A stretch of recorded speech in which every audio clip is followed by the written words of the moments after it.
Okay, let's unpack this. We are looking at what feels like a fundamental rewrite of the global security script. It really is a shift so profound it touches every major international alliance we've known for decades. For decades, yeah. The rulebook governing relations between the U.S. and its European partners was, predictable. It was built on this post-World War II consensus. A very stable consensus. And now that entire dynamic is being tested. And it's being tested by a major intentional shift in U.S. security doctrine, particularly under the administration of President Trump. Right. And this sounds like, high-stakes, abstract geopolitics. It does. It sounds like something you'd read in a policy journal. But our mission today is simple. We want to cut through the noise using the detailed sources you've provided us and give you the shortcut to being completely informed. Informed on the mechanics. That's the key. Exactly. The mechanics and the real-world implications of what this shift truly means. And that's the core of this deep dive. Because when you look at the headlines, whether they're about NATO contributions or defense partnerships, or even things that seem separate, like trade disputes, Right.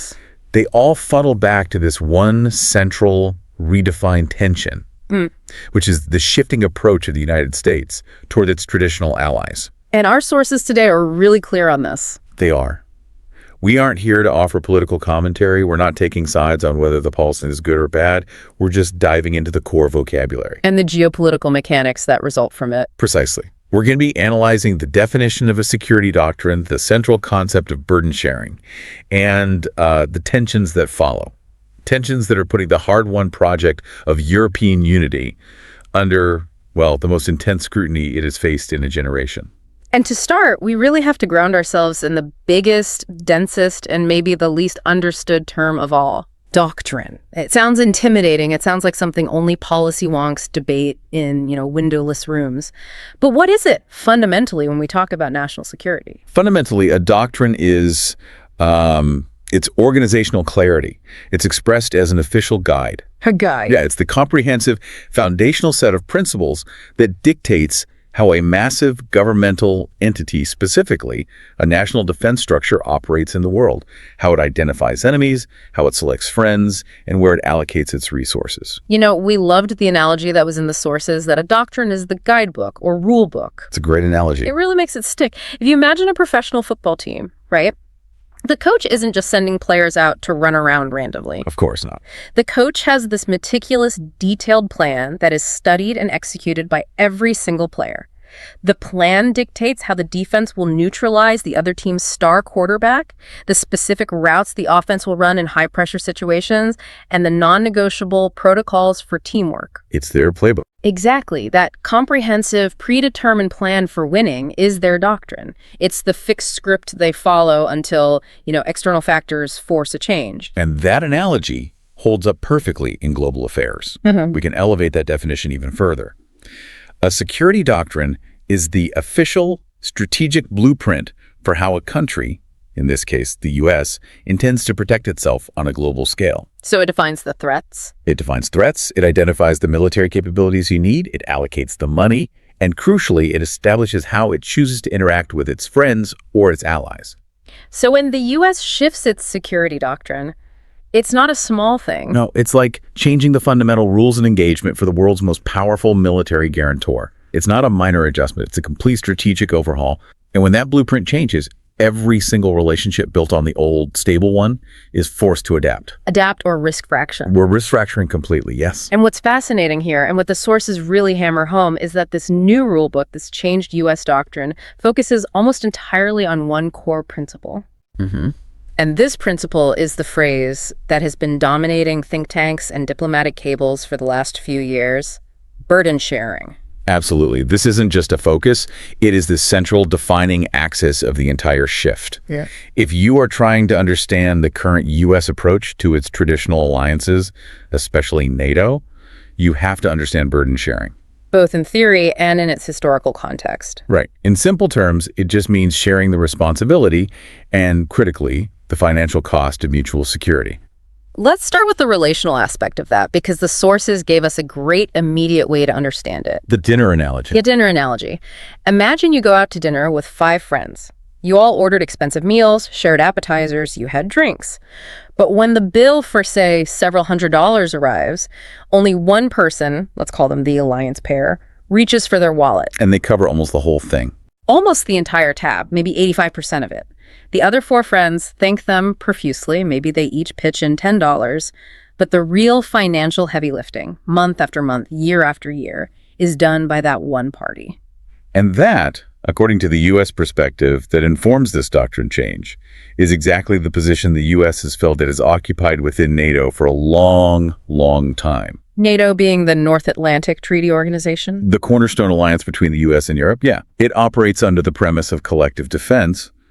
But the American claim, the one driving this doctrine, is that for decades they've been shouldering the biggest disproportionate part of that collective security bill. And this is where we need to get into the technical details, because this is a deep dive. Right, and the details are crucial here. I think we need to linger here for a moment and move past that simple analogy to the hard numbers, because the goal of this specific doctrine is highly targeted. It's not just a vague demand for more money. Not at all. It targets the 2% of GDP commitment. Precisely. That's the number. The NATO member nations formally agreed, this was back in 2014 at the Wales Summit, to move toward spending at least 2% of their national gross domestic product, their GDP, on defense. And they had a decade to do it. A decade.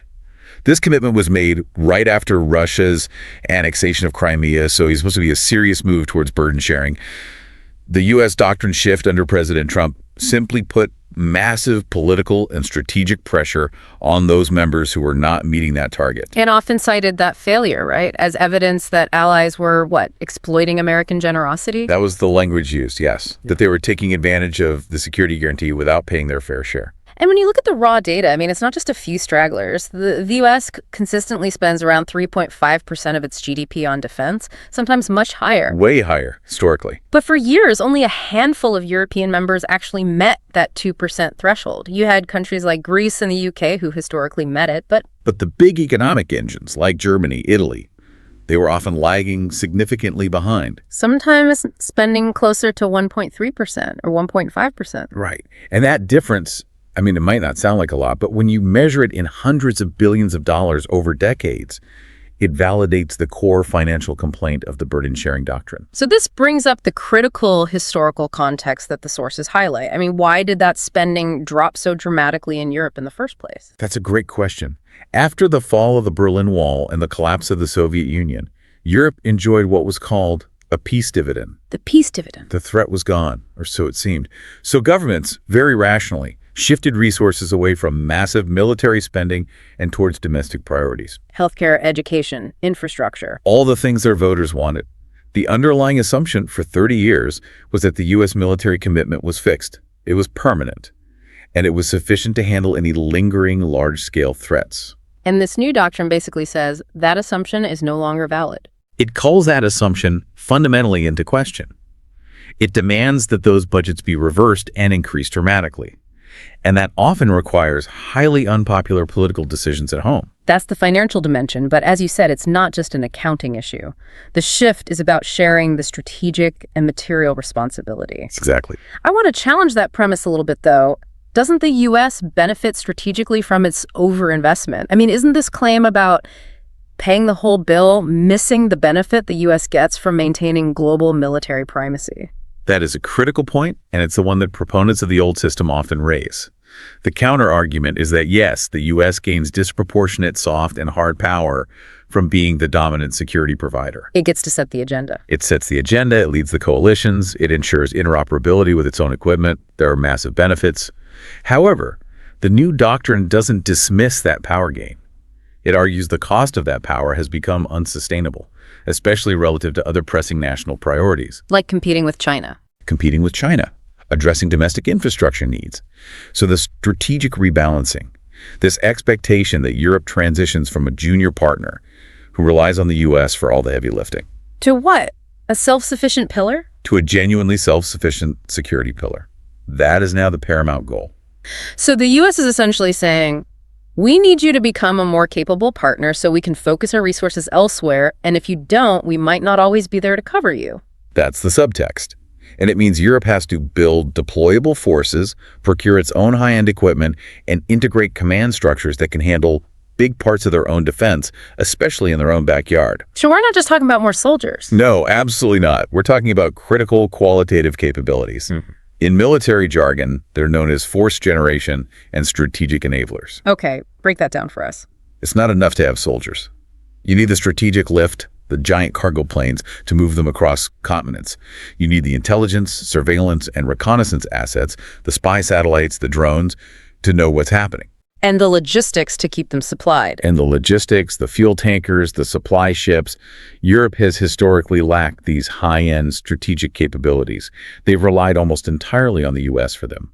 So this shift, this pressure for burden sharing, it tests Europe's political will to invest in those really complex, really expensive assets just as much as it tests their bank accounts. Precisely.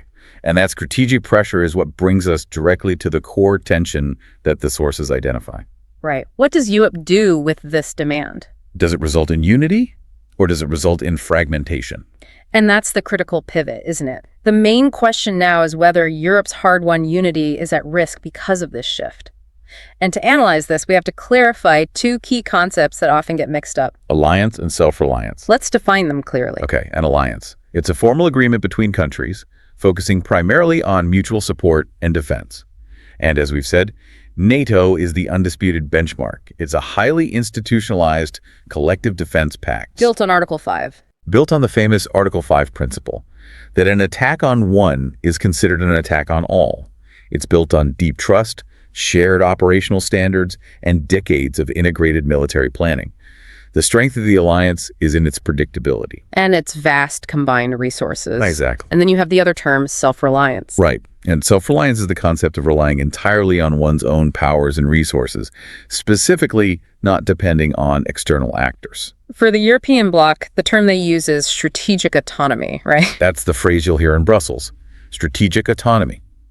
It's the stated ambition to be able to assess, decide, and act militarily without needing a green light or material support from Washington. And the tension lies exactly in that trade-off. It's the core of the problem. If Europe is to become truly self-reliant and strategically autonomous, it inherently reduces its dependence on the alliance structure led by the U.S. And this dynamic has led to two distinct, almost opposing reactions among European leaders. And this is really critical for you to grasp when you're consuming news coverage on this. The sources delineate these two reactions so clearly. They do. On one side, you have what we can call the enthusiasts. Or the proponents of strategic autonomy. Right. And these leaders, often exemplified by, say, French strategic thinkers, they essentially agree with the U.S. premise. Even if they don't like the language. Exactly. They may dislike the transactional tone, but they agree that Europe must grow up. Their perspective is that Europe should be a stronger, more independent global actor, capable of managing its own neighborhood, the Balkans, North Africa, the Middle East, without constant American oversight. This perspective views the shift not as a threat, but as a long-awaited opportunity, a chance to finally realize Europe's political destiny. So it encourages massive investment. Massive investment in building greater domestic and pan-European defense capabilities. For them, true political clout on the global stage requires the ability to project military power independently. Which means what in practical terms? It means common procurement programs, so everyone buys the same type of tank. It means standardized equipment that's manufactured inside the EU. And it means a unified command structure that is distinct from the NATO framework. And this is why we see the rise of initiatives like PESCO. Exactly. PESCO, Permanent Structured Cooperation, is the perfect technical example of this pursuit. It's not just a political statement. It's a commitment by member states to take tangible steps, like jointly developing weapon systems or harmonizing their military requirements. So they're trying to build the industrial base and the technical interoperability from within? From within. Rather than just relying on U.S. defense contractors, they're trying to leverage the sheer economic scale of the European Union to create a European Defense Industrial Development Program, or EDIDP. An industrial base that can compete with the U.S. and China. That's the ambition. The enthusiasts believe this is the only way for the EU to truly matter in the 21st century, by becoming a pole of power, not merely a client state under a foreign security umbrella. Okay, but then you have the other very critical camp. The worried. Or the alliance defenders. And these leaders, you often find them in Central and Eastern Europe. Nations like Poland, the Baltic states. Nations with a very different historical experience and a very different geographic reality. And they're deeply, deeply concerned by the American move toward burden sharing and this subsequent push for self-reliance. For them, the U.S. commitment isn't the luxury. It is an existential necessity. Their fear is intensely practical. They fear that if the U.S. steps back too far or too fast, the European consensus, which is often fragile, might just shatter under the pressure of regional threats. Specifically Russia. Specifically Russia. They see the alliance and the U.S. commitment to it as the only credible guarantee against potential state aggression. To them, all this talk of strategic autonomy sounds suspiciously like strategic abandonment by the U.S. And the specific consequence they fear is internal division. Exactly. If that external security anchor, that predictable and overwhelming U.S. military power, is removed or even just diluted, they worry that internal arguments will erupt between European countries. Arguments over strategy, over priorities, and most corrosively, over money. Think of the differing threat perceptions.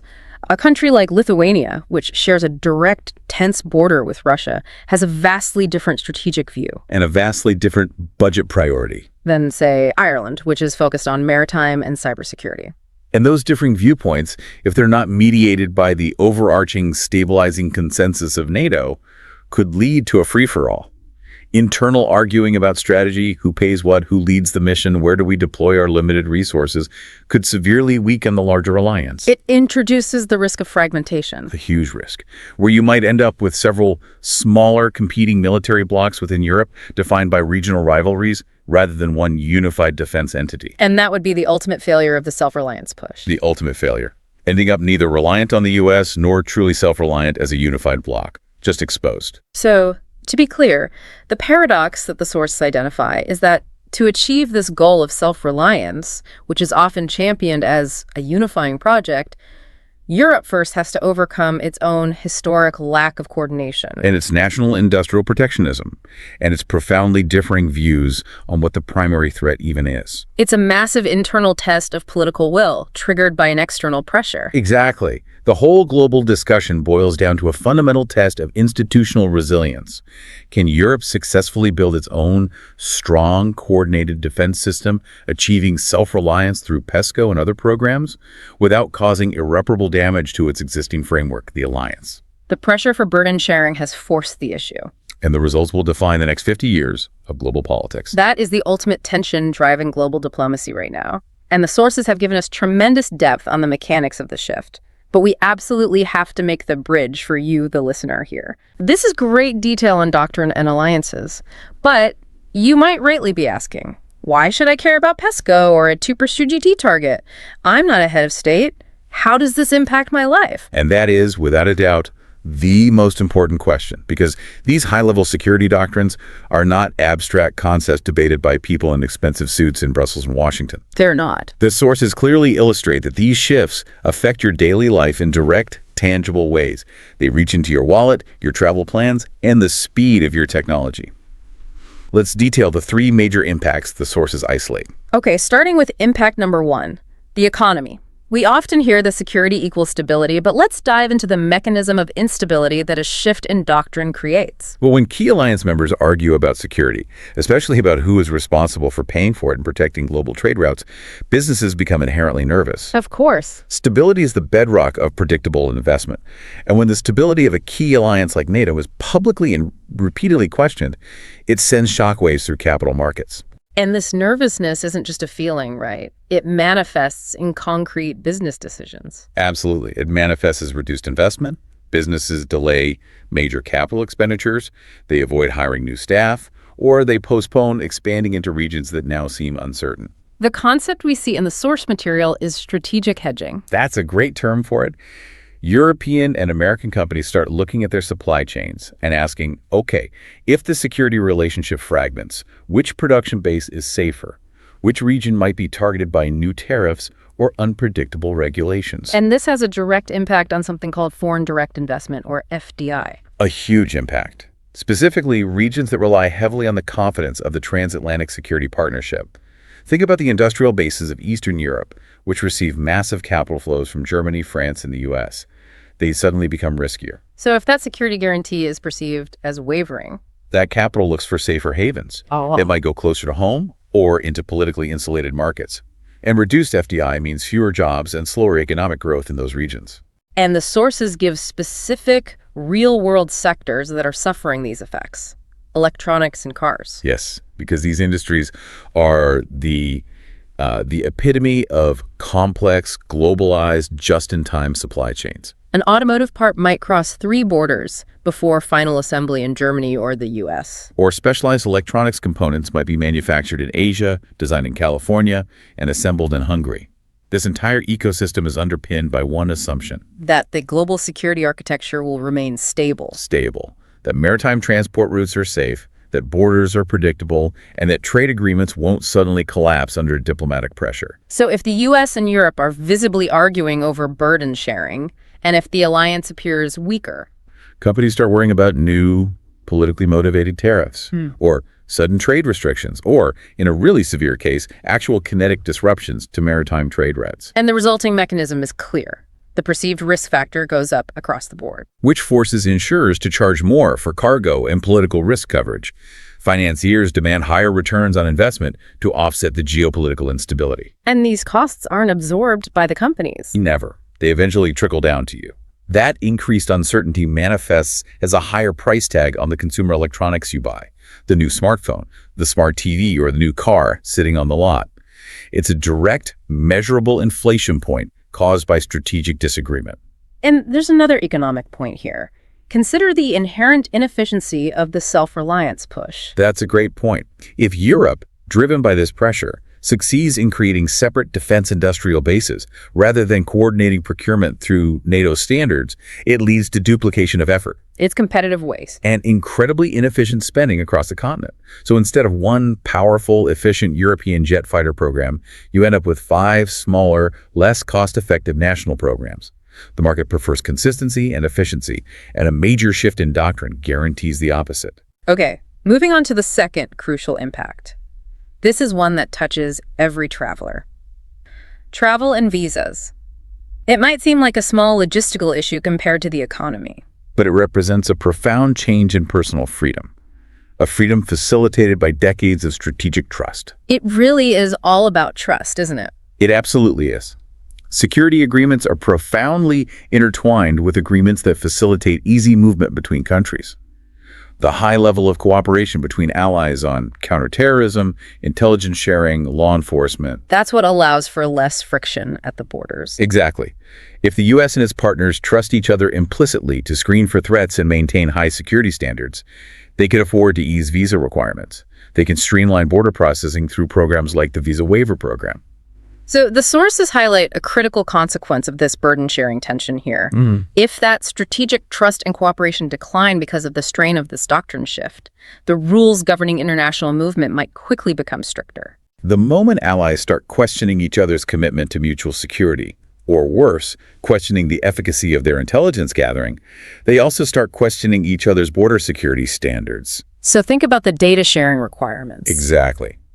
The U.S. requires allies to share passenger name, records PNR, and other extensive intelligence on travelers as part of the visa waiver system. And if the relationship becomes more transactional and strained? The U.S. might increase its demands for data, or European partners might become reluctant to share sensitive national data, fearing it could be used against them in, say, a trade dispute. And the specific result could be a really noticeable complication in international travel.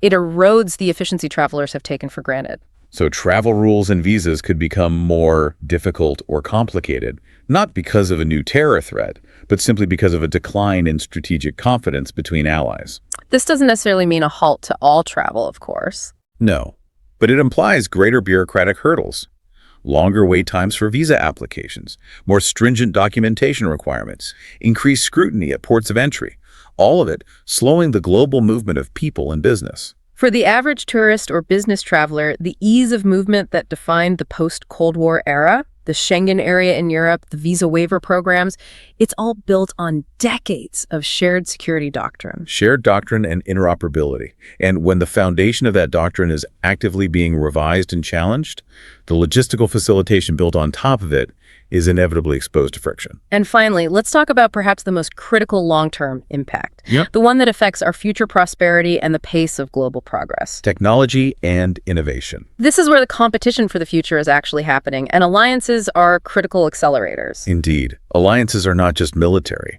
They are fundamental platforms for deep collaboration across science, research, and technical standards. And this cooperation is vital, right? Because many of the most cutting-edge R&D projects are just too expensive or too complex for one country to do alone. Way too expensive. We're talking about projects that require the pooling of hundreds of billions of dollars and the world's best scientific talent. Think of massive particle accelerators or deep space exploration or, critically, next-generation telecommunications and defense tech. So if that technological cooperation stops, or even slows down significantly because of fractured trust. If the U.S. is less willing to share advanced proprietary research with allies who it feels aren't pulling their weight. Or if Europe decides to deliberately carve out its own path to assert its self-reliance. Innovation might stall globally. That collective brainpower and resource pooling is a massive accelerator for human advancement. And the sources specifically cite a couple of areas here: new internet technology and green energy research. Let's start with internet technology. The development and deployment of 5G and future 6G networks requires international agreement on standards. To ensure global interoperability and security. Exactly. If the alliance fractures, technical standards might diverge. You could end up with a set of security standards favored by the U.S. that are incompatible with those championed by an autonomous Europe. Which leads to incompatible systems. Incompatible systems. It shrinks markets, it limits competition, and it inevitably results in higher costs for infrastructure build-out and less seamless communication for everyone. And green energy is a perfect example of a shared global urgency, where political tension is an absolute inhibitor. A perfect example. Developing next-generation battery technology, effective carbon capture methods, advanced nuclear research, sophisticated smart grids. These all require massive shared investment. Shared investment and coordinated scientific talent that crosses borders. The Fusion Energy Project, ITER, for instance, is a massive international undertaking. If strategic trust erodes, countries are far less likely to share proprietary research on cutting-edge energy tech or invest in joint infrastructure projects. Like shared energy grids or transatlantic data cables. Right. It creates a chilling effect on innovation. When the U.S. puts pressure on the alliance through burden sharing, it raises the political cost of sharing cutting-edge technology with its partners. It might limit technology transfer. And Europe's countermove towards strategic autonomy means they will then invest heavily in duplicating technologies the U.S. already has. Wasting time and resources that could have been spent advancing entirely new solutions. And this brings the impact full circle, right back to you, the listener. The speed at which new, beneficial solutions like sustainable energy to combat climate change or faster, more secure internet reach the public depends directly on the level of international strategic trust. The high-level debate over burden sharing and self-reliance happening at the highest echelons of government directly determines the pace of innovation that will define our future quality of life. The political decision is essentially a decision about the speed of scientific progress. That puts an incredible weight on these policy shifts, and it demonstrates why doctrine is so far from abstract. It is intensely practical. So, after all that detail, what does this all mean for you? We need to synthesize and solidify the vocabulary we just mastered. Equip you with the essential toolkit for analyzing the next geopolitical crisis. Let's review those foundational concepts. They really act as your guidebook to understanding the current international scene. Mastering this language is the true takeaway from this deep dive. Okay, first we had Doctrine. This is the government's official, comprehensive strategic guidebook. It's how it will operate in the world, defining its objectives, its use of force, and its relationships. Second, the core conflict mechanism driving the current tension. Burden sharing. This is the idea that alliance partners should share the costs and responsibilities of mutual security fairly, demanding proportionate contributions. Specifically, that 2% GDP target in the NATO context. It's the driving financial and strategic force behind the U.S. doctrine shift. Third, the existing structure that's under all this pressure. The alliance. This is the mutual partnership for support, like NATO, built on formalized treaties, deep trust, and a commitment to collective defense. Article 5. And fourth, the intended European response to that pressure, self-reliance or strategic autonomy.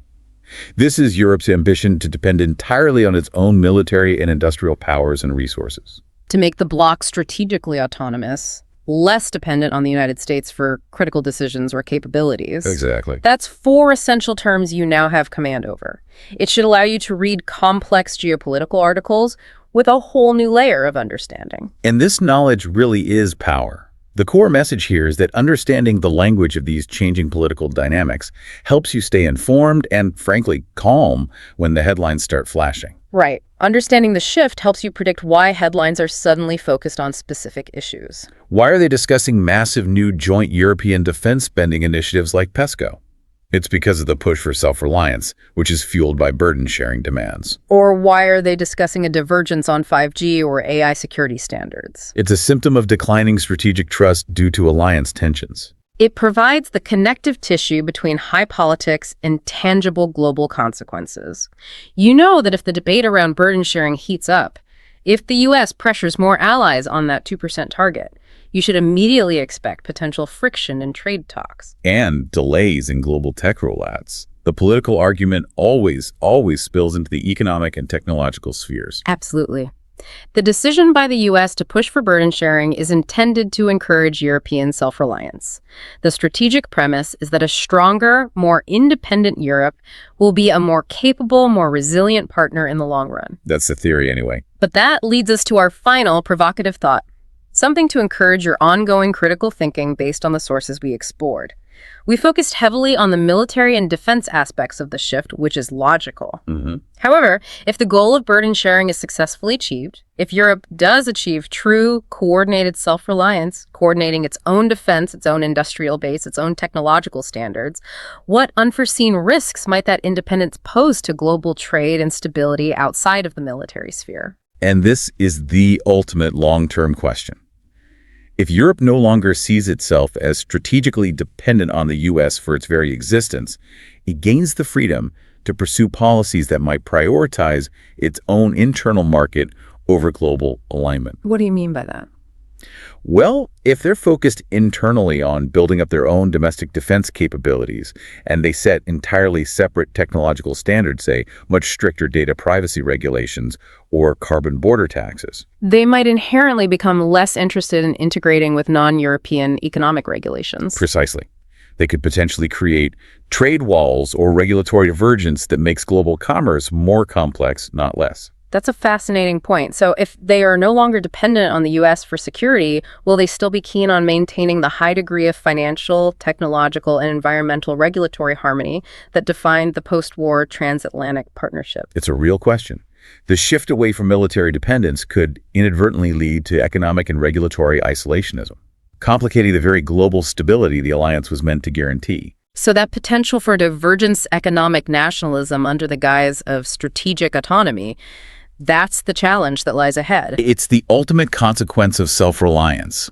The freedom to chart your own course comes with the freedom to diverge from your historical partners. We have to watch very closely where they choose to steer that ship. A challenging thought to end on, but one that grounds these massive geopolitical shifts firmly in the reality of your daily life.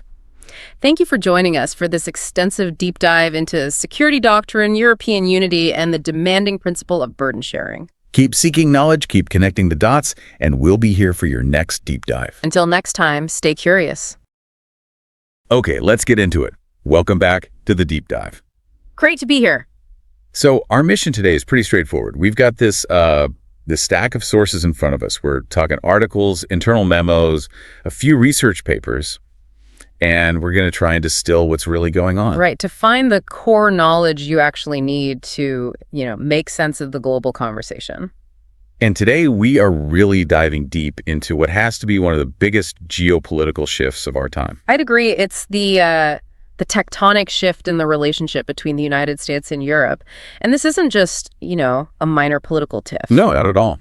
We are watching in real time the active renegotiation of a partnership that's been foundational for, 70 years? Exactly. Now, we're going to assume you're up to speed on the context, on the idea of burden sharing. That long-standing push from the U.S. for Europe to pay more for its own defense. Right. And if that was the question of how much, our job today, our real mission, is to answer the much bigger question.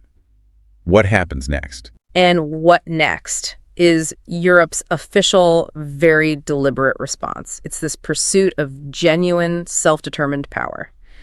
The term you're going to hear everywhere is strategic autonomy. Okay, so that's the security side. But then you have to connect it to the money. Always. And that's where we get to the primary economic tool, the lever that connects it all, the tariff. And the stakes here are, they couldn't be higher. This is not some abstract policy debate happening in Brussels or D.C. No, absolutely not. The decisions being made right now about autonomy and tariffs, they are actively reshaping global supply chains. They're deciding where money flows. And they are absolutely affecting the price of the things you buy every single day. From, big industrial equipment all the way down to the price of that smartphone in your pocket. This is exactly where high-level strategy meets your household budget. It's that direct connection. It's the fusion of security policy and economic doctrine. And it's fundamentally changing how allies talk to each other and how stability is paid for. So let's start there. Let's start with the big idea driving Europe's long-term plan, strategic autonomy. Okay. Now, for you listening, we're not just going to define strategy or autonomy in a simple dictionary way. Yeah. We need to frame this in the context of geopolitical power. Exactly. Because in this context, strategic autonomy isn't just about, independence. It's about developing the capacity to act independently. Capacity, that's the key word. Right. Military capacity, technological, industrial, diplomatic, the whole package. It's the ability to act on your own vital interests, even if, say, your traditional partner, like the U.S., disagrees or is just indifferent. So it's basically the system recognizing that the old way is over. Yeah. The era of just passively relying on the U.S. security guarantee. It's ending. And that reliance has to be replaced with a sovereign European capability. It's a very planned, very deliberate course correction away from dependence. But it didn't just appear out of nowhere, right? Yeah. Our sources point to some really specific drivers. Oh, absolutely. It's not a whim. The sources really highlight three key factors that are speeding this up. Okay, what's the first one? First is the big pivot, the shifting U.S. focus towards Asia. That signals an inevitable drawdown of resources and, frankly, just attention in Europe. That makes sense. The U.S. can't be everywhere at once. The second, and this is the really obvious one, is the shock of Russia's aggression. That just hammered home the immediate need for a strong local defense capability. You can't wait for someone to cross an ocean when the threat is on your border. And the third one. This one feels like it's often overlooked. It is, and it's the political volatility inside the American system itself. So not about any one administration, but the system as a whole. Precisely. You have these recurring cycles of, let's call it political isolationism, or these transactional demands coming from Washington. Oh. And that has just created a profound lack of trust in the long-term reliability of the U.S. commitment. Right. Doesn't matter who's in the White House, the question mark is always there now. Exactly. So strategic autonomy is, in a way, Europe's insurance policy against America's future unpredictability. So it's less an act of defiance, less we're leaving you. And more an act of self-preservation. It's driven by pure necessity. They're just recognizing that you can't outsource your fundamental security forever. And that recognition, it's leading to actual policy, right? It's not just talk. We're seeing real institutions being built. I think we need to get into the acronyms that are making this happen. We do. And the main mechanisms are being built inside the EU structure. We absolutely have to talk about PESCO. PESCO. Okay, break that down. It stands for Permanent Structured Cooperation. It's basically a framework. Think of it as a club, where EU members can voluntarily commit to working together much more closely on defense, pooling resources for specific projects. So it's an attempt to fix that historical problem of fragmentation. That is the perfect word for it. For decades, Europe has had, over a dozen different defense industries, all making their own stuff. Right, leading to a massive redundancy. Too many types of tanks, different jets, communication systems that can't even talk to each other in a crisis. A total mess. PESCO is designed to try and force some standardization, some consolidation to get everyone on the same page. So if PESCO is the agreement to, say, build the car together, where does the money come from? That brings us to the European Defense Fund, or the EDF. That's the financial engine. The cash injection. Exactly. The EDF provides seed money, incentives to encourage these big collaborative defense R&D projects that span across multiple countries. It's designed to grow the pan-European industrial champions that you need for real autonomy. And what are these projects actually building? Because we're not talking about small things here. The sources mention some massive, really ambitious programs. They are. The flagship example is probably the Future Combat Air System, or FCAS. FCAS. This is meant to be a sixth-generation fighter jet system. This is not about just buying more American F-35s. This is about Europe designing, manufacturing, and fielding its own replacement for its current fighters. And it's more than just the jet, right? It's the whole system. It's the entire ecosystem. Next-gen drones, networking capabilities, the works. These programs, like FCAS, are the literal embodiment of strategic autonomy. Because they signal an intent not just to supply your own military, but to control the tech behind it. Yes, that's the crucial part. To control the underlying technology and the intellectual property. Because if you still rely on the U.S. for the microchips or the software that goes in your European jet, then by definition, you are not autonomous. But, and this is a huge but, that pursuit of independence comes with just colossal challenges. Colossal is the right word. We mentioned the two big ones, time and money. But I think we need to dig into the specifics of why those are so difficult. Okay, let's start with the money. It's an immense problem. The stated goal for NATO members is to spend 2% of their GDP on defense. A target many countries struggled to meet for years. Right.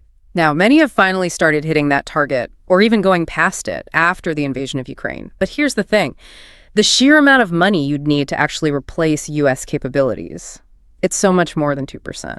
And let's talk about why that extra spending is so politically toxic. It's what economists call the opportunity cost. Exactly.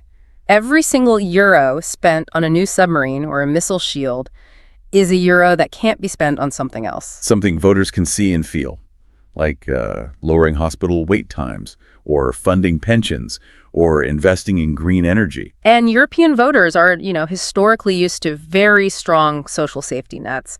Asking them to sacrifice that social spending for a massive military buildup, that is a profound political risk for any elected leader. So our sources are saying this isn't just a budget problem, it's actually a cultural problem. It's a deep cultural shift. For 70 years, the baseline assumption in European politics was that Washington handled the big existential security stuff, which freed them up to focus on domestic priorities. Precisely. And now those priorities have to be, violently rebalanced. And that creates enormous friction inside countries and, frankly, divisions between the member states themselves. And the time factor just makes the politics even harder. It really does. As you said, building a cutting-edge defense industry, training the people, developing these incredibly complex systems like FCAS, it takes decades. We are not talking about next year. We're talking 2040, 2050 before these things are fully operational. And that brings us to the critical paradox, the question you mentioned earlier. Europe doesn't have decades to wait. The threat environment right now demands immediate action. So how do you square that? How does this long-term goal of autonomy deal with the urgent, immediate defense gap? It's the core strategic dilemma.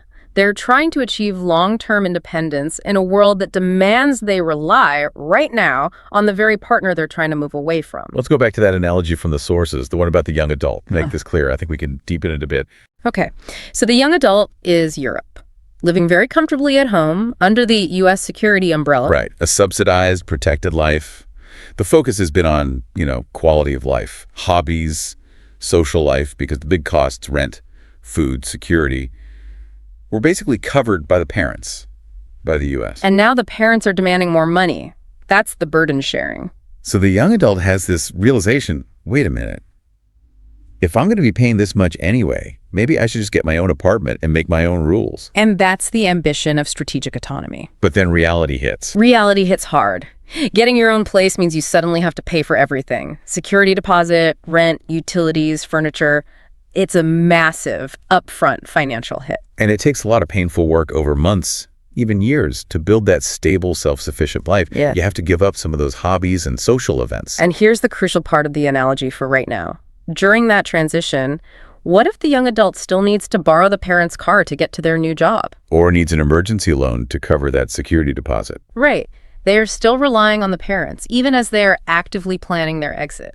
And that reliance means they have to be polite. They have to put up with the parents' demands. They might have to make concessions in the short term just to buy themselves the time they need to finally achieve that full independence. That analogy just perfectly frames the tension. The grand plan for independence smashes right into the immediate high cost and the necessary reliance on the partner you're trying to, in a way, escape. Which means Europe has to find huge new sources of funding, or this entire strategic autonomy project could just fail.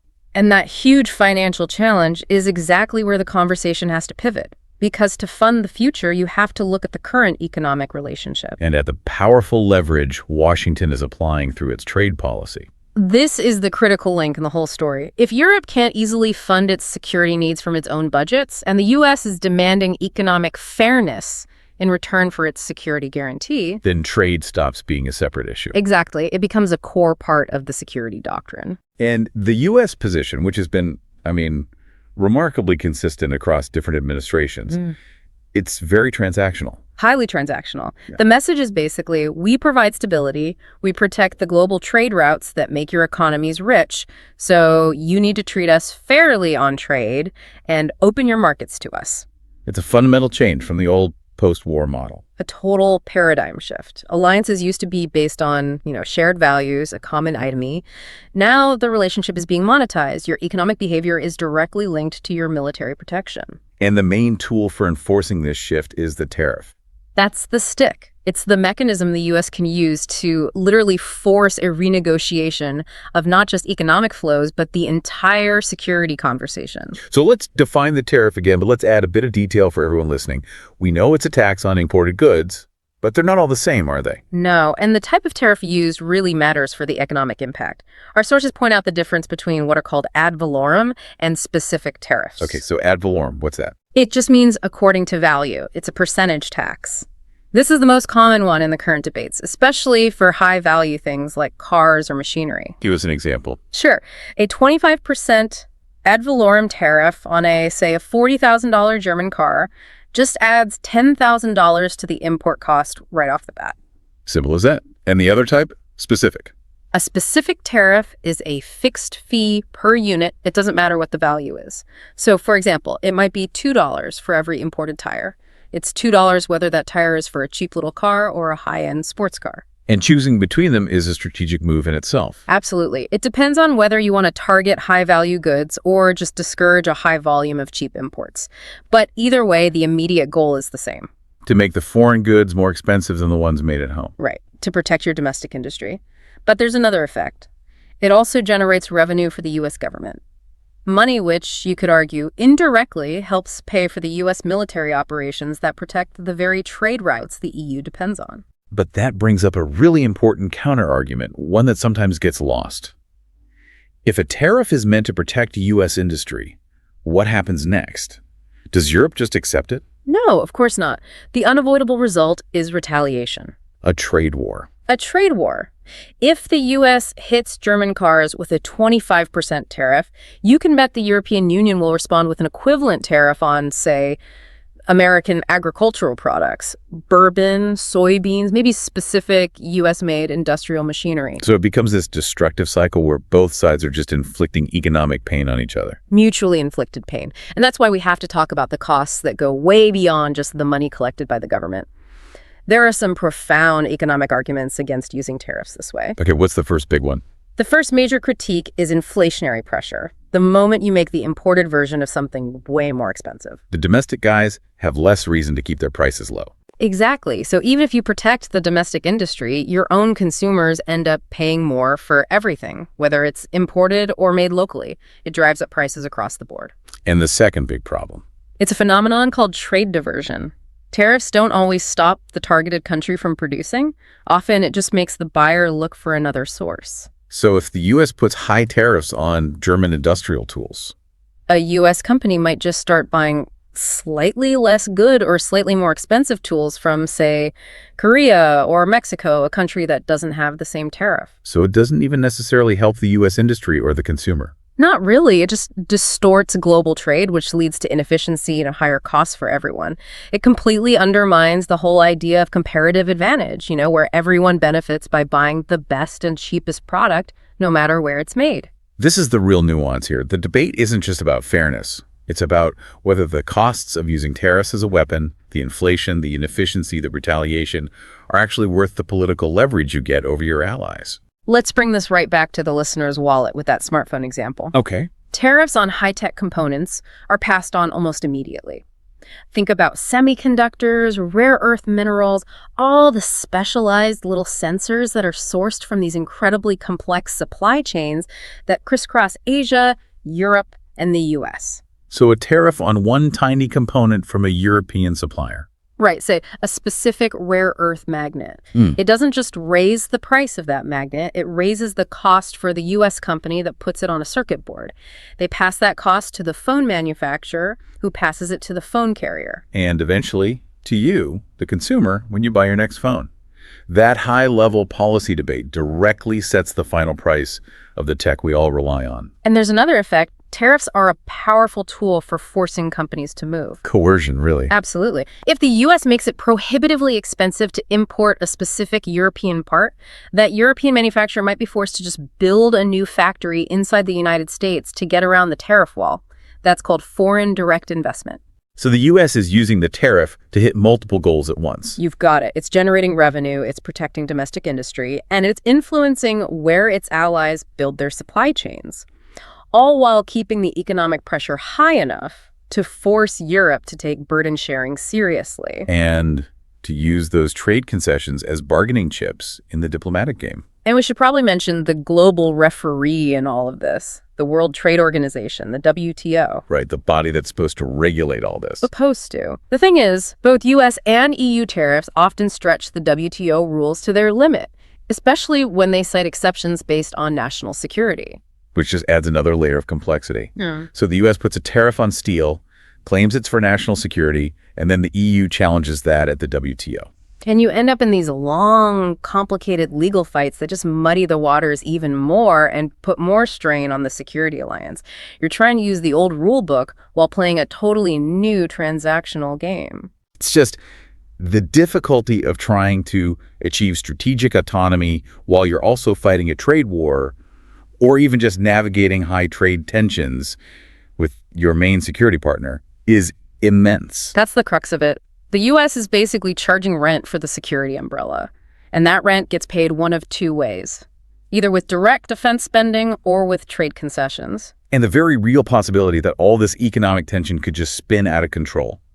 That's what forces the need for a safety net. Exactly. If trade and security are now linked, a failure in one system threatens to bring the other one crashing down with it. Okay, so let's pivot to that, to the essential mechanism that's supposed to stop these dual pressures, the push for autonomy and the threat of tariffs from just blowing up the entire Western alliance. We're talking about two separate fundamental disagreements happening at the same time, both stretching the bond between allies to its limit. The relationship is under what, extreme stress? Extreme stress is a good way to put it. The defense demands require a radical change in Europe, and the trade demands require major economic concessions. And this is why diplomacy stops being some, pleasant extra and becomes an existential necessity. Our sources really stress that diplomacy is the infrastructure for managing these competing interests. It's the art of negotiation, sure, but it's more about finding that really difficult middle ground. That mutually tolerable path, even when your core strategic goals are in conflict. It must take incredible skill, because it's not always about finding an agreement. A lot of the time, it's just about managing a profound disagreement without letting it spiral into conflict or, total isolation. In this case, diplomacy is the controlled release valve for a huge amount of geopolitical pressure. And let's get more specific than just talking, because there are actual forums, real mechanisms where this balancing act happens. I think the best current example is the EU-US Trade and Technology Council, the TTC. The TTC is the perfect example of the modern diplomatic challenge. It wasn't originally created to argue about tariffs on cars. No, it was for the big future-facing stuff. Right. It was designed to handle emerging complex issues where cooperation is basically non-negotiable. Things like standards for artificial intelligence, shoring up semiconductor supply chains, securing sources of critical minerals. Just imagine the tension in those meetings. I mean, on one floor, you have diplomats arguing tooth and nail over an ad valorem tariff on some piece of farm equipment. And then, literally in the room next door, people from the same countries are trying to collaboratively write the rules for responsible AI development. Knowing that if they fail to cooperate on that, a shared rival could gain a massive, maybe even a permanent technological lead. And that just highlights the dual job of a modern diplomat. You have to fiercely protect your national economic interests, which leads to tariff fights, while at the same time maintaining strategic unity on these huge global challenges, like AI or coordinating sanctions. And the scale of this is it's staggering. The sources talk about thousands of these working level meetings. Technical experts, trade negotiators, policy advisors, they are in constant contact. They're not just smoothing things over, they are trying to redesign the plumbing of the global system as it's running. And the primary goal is always the same. To make sure the US and Europe stay friends, or at least stay functional partners, even though the fundamental rules of how they operate are changing. Diplomacy is buying Europe the time it needs to achieve its long-term goals without the short-term relationship collapsing. What I find so fascinating here is how diplomacy has to manage that core contradiction we've been talking about. Which is? Europe's long-term plan is independence from the U.S. But the immediate reality is they desperately need the U.S. military and intelligence to deal with current threats, especially on their eastern border. The diplomat's job in that scenario must be uniquely exhausting. I can't even imagine. You're tasked with telling a 70-year-old ally that they are, at the exact same time, both essential and unwanted. You have to ask them for continued, very expensive cooperation today on things like intelligence sharing, missile defense, joint naval patrols. While subtly signaling that you are building your own parallel systems to eventually make all that U.S. help unnecessary. This is where that analogy from the sources, marriage counseling for countries, it really clicks, but with a twist. A big twist. In this case, the counselors are managing a long-term, amicable, but mandatory separation. But the couple still have to live in the same house for the next 20 years. Right. To effectively raise the shared child of global security. And like any complex separation, it means fighting over money, figuring out who gets what assets, like which country controls which industrial capacity, and facing some really painful truths about the past and the future. And the whole thing only works if there's mutual respect, even as your interests are diverging. And it leads to these specific, calculated compromises. When the U.S. pushes for a trade concession, say, getting the EU to lower a regulatory barrier for a U.S. tech company, Europe knows that giving in on that might be the price they have to pay. The price? To keep the diplomatic channels open and the military commitment stable for another year. But it works both ways. The U.S. side has to accept that Europe's goal of strategic autonomy is real, and it's not going away. So diplomacy requires the U.S. to hold back a little, to restrain its leverage. So maybe not impose the absolute highest tariff possible. Exactly. To avoid pushing Europe so hard that they become an outright trade adversary, because that would fracture the political alliance and undermine everything else they're trying to do together globally. So the ultimate goal of all this high-stakes diplomacy is just risk mitigation. It is. Because failure here doesn't just mean higher prices at the store. It means the collapse of the entire coordinated Western response to global crises. And that vacuum of stability would empower adversaries everywhere. And it would undermine Europe's own long-term goals before they're even halfway there. So diplomacy is the investment Europe is making today to guarantee it has the uninterrupted time it needs to achieve autonomy tomorrow. It's the most practical, most essential tool it has. That really gives us a comprehensive view of the strategic, the economic, and the diplomatic forces that are defining this relationship right now. Before we wrap up, let's just lock in those three key concepts for everyone. Sounds good. So this deep dive, it's really taken us beyond the simple sound bites, giving you the context you need to really track the news. So let's quickly review the three powerful forces at play here. First, you have the overarching goal, the generational ambition for Europe, strategic autonomy. And not just independence as a vague idea, but the real, tangible development of sovereign capacity, military, industrial, tech to act in its own interests without needing the U.S. security umbrella. We saw this requires huge, politically painful investment and time through things like PESCO and the EDF. Second, you have the most powerful immediate tool the U.S. is using to push for economic fairness and burden sharing, the tariff. Right. A targeted tax on imports, often ad valorem, designed to protect home industries, make money, and force changes in ally behavior. And we established this directly hit supply chains and consumer prices, linking that high policy right to your wallet, especially for things like tech. And third, the non-negotiable safety net that's managing all this tension, diplomacy. That essential, constant, high-stakes negotiation happening in places like the TTC that manages disagreement and makes sure the long-term goal of independence doesn't completely wreck the immediate need for partnership. So now you can see that these things that seem separate, defense budgets, trade fights, tech standards, they're all just different sides of a single, deeply interconnected strategic shift. So what does this all mean for you listening to this? We have to leave you with one final provocative thought. One that really builds on that core contradiction we've been exploring. Okay, so we've established that strategic autonomy will take vast resources and decades to pull off. That means Europe has to stay at least partially reliant on U.S. security and cooperation for the foreseeable future. And we've also established that diplomacy is the only thing keeping the current relationship friendly and stable. So here's the heart of the dilemma for European leaders. Given that immediate, desperate need for U.S. military and diplomatic stability, what specific, significant short-term concessions on trade, on regulation, maybe even on critical tech collaboration, what must Europe be willing to give up right now? Purely to keep the U.S. partnership friendly enough to buy the 20 or 30 years, it needs to finally realize its ultimate goal of independence. It's the uncomfortable cost of delaying a necessary divorce today. Just to guarantee you'll be strong enough for an independent life tomorrow, the short-term price of stability is paid in concessions. The long-term price of freedom is paid in trillions. A truly delicate balance. Thank you for joining us on this deep dive. We really hope this gives you the clarity you need to interpret the complex headlines coming out of Brussels and Washington this week. Keep thinking critically about how that strategic ambition is colliding with economic reality. Until next time.